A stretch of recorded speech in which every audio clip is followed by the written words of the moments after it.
You send one tiny message, "Meet me at 8." It feels as if those words jump directly to your friend. They do not. They may cross your router, internet provider, data centers, and a messaging company's servers first. That is a lot of strangers standing between two people. So imagine one of them catches the message. They open the packet and find this: 7F A903D188-4C2E-B7. Not words, a mathematical mess that is useless without a secret. This is end-to-end encryption. But the interesting part is not that a phone can lock a message. The interesting part is how two phones create the same secret key when the entire internet is listening. And somehow, they do it without ever sending that secret key to each other. First, the easy part. Alice writes, "Meet me at 8." Her phone feeds those letters plus a secret key into an encryption algorithm. The result is ciphertext, data that looks random. Bob's phone uses the matching key and turns the ciphertext back into the original message. Change one character, one bit, or one key, and the result changes completely. Modern encryption is not an alphabet swap. It is mathematics designed so moving forward is fast, while reversing without the key is fantastically expensive. So Alice and Bob can use the same key to lock and unlock the message. Great. Except, Bob still needs the key. Alice cannot simply send it. Anyone intercepting the message can intercept the key. Hiding it inside another locked message only creates a key for the key. This is the key exchange paradox. And it sounds impossible. Agree on a secret while speaking in public. Here is the mathematical escape hatch. Alice's phone chooses a private number. Bob's phone chooses a different private number. These numbers never leave their devices. They use public mathematical starting values. Alice combines them with her private number and sends Bob the result. Bob does the same. An eavesdropper can collect both results. Nothing is hidden in transit. Then, Alice combines Bob's public result with her private number. Bob combines Alice's public result with his private number. Because of a beautiful property of the math, both calculations land on exactly the same new number. That number becomes their shared secret. They reach the same destination from opposite directions. The eavesdropper is stuck with public clues.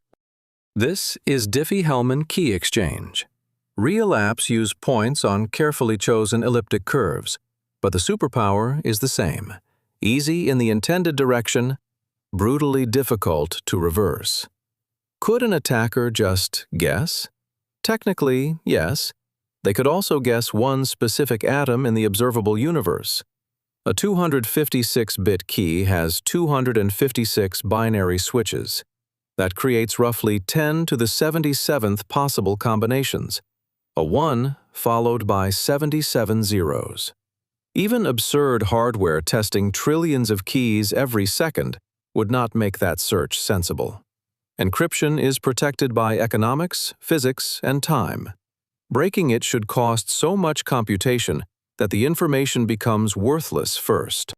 But Bob might be asleep and offline.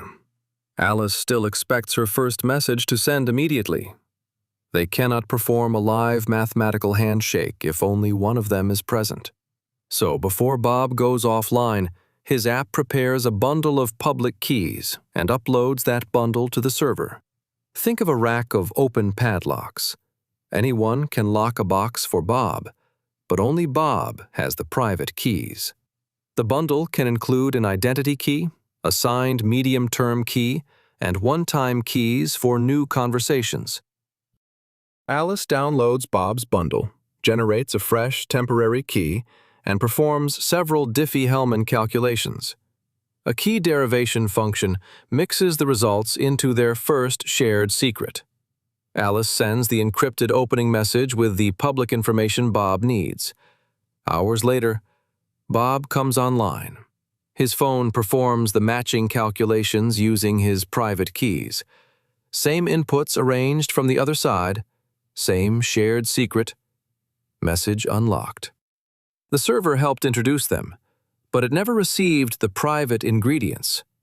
This is the idea behind asynchronous handshakes, such as X3DH in the Signal protocol family, which underpins secure messengers including WhatsApp. Now, zoom inside Alice's phone for a single send. The words become bytes. A fresh message key is derived. An authenticated encryption algorithm scrambles the bytes and creates an authentication tag, a mathematical tamper seal. The app packages the ciphertext, tag, and a small header. The server routes it without understanding the contents, like a postal system reading the label on a locked steel box. Bob derives the matching key and checks the tag. If one bit changed in transit, verification fails, and the app rejects the package. If the tag is valid, the ciphertext is decrypted, and the original words appear. But messengers do not keep one permanent conversation key.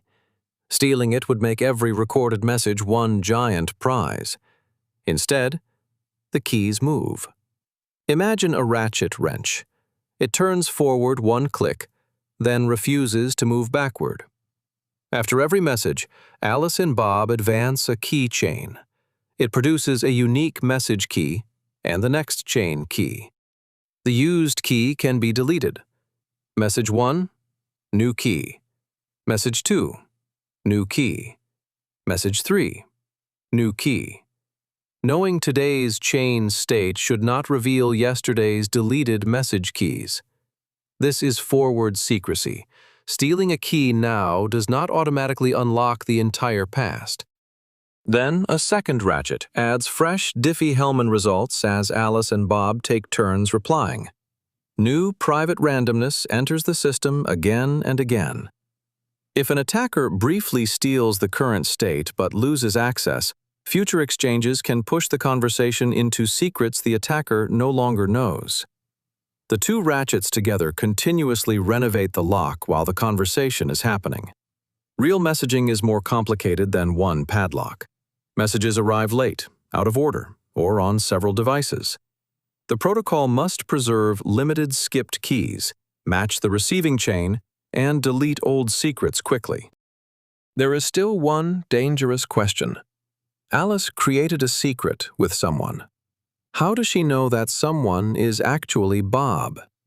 An attacker in the middle could give Alice their public key while claiming it belongs to Bob, then create a separate secret with Bob. They could decrypt, read, re-encrypt, and forward messages. Encryption without identity can build an extremely private tunnel to the wrong person. That is why apps provide security codes, safety numbers, or QR codes. Alice and Bob compare them through another channel. A match is evidence that both devices see the same identity keys. Some systems use key transparency, an auditable structure that makes secret key substitutions detectable. Verification gives stronger confidence against a targeted person-in-the-middle attack. Now, add a group chat. One message may need to reach 15 people, and each person may have a phone, laptop, and tablet. Every device is another cryptographic endpoint with its own keys. The app distributes key material, handles members joining or leaving, and updates the group when a device is replaced. The server moves packets, while membership changes force endpoints to rearrange who can decrypt what. This is why end-to-end does not mean device to server. The ends are the participating devices. Add another linked device, and you have added another end that must be trusted and protected. And here is the boundary every lock screen animation tends to hide. End-to-end encryption protects data while it travels between endpoints. It does not make the endpoints invincible. Malware on an unlocked phone can read messages after decryption. A recipient can take a screenshot.